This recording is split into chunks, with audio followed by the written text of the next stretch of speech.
A particle moves in a straight line such that its displacement x from a fixed point O at time t seconds is given by x is 2 plus 3t minus 2t squared.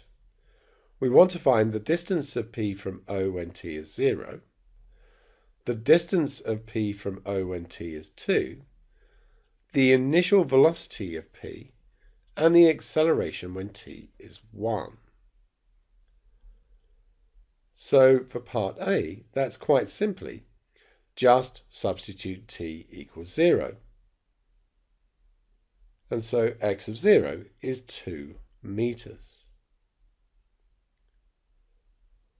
Part B is also straightforward. We're just going to substitute t equals 2. So x of 2 is going to be 2 plus 3 times 2 minus 2 times 2 squared, which gives us 0 meters. We now want the initial velocity of p. Well, this is displacement, and so what we're going to need to do is differentiate. If we differentiate 2 plus 3t minus 2t squared with respect to t, we get 3 minus 4t.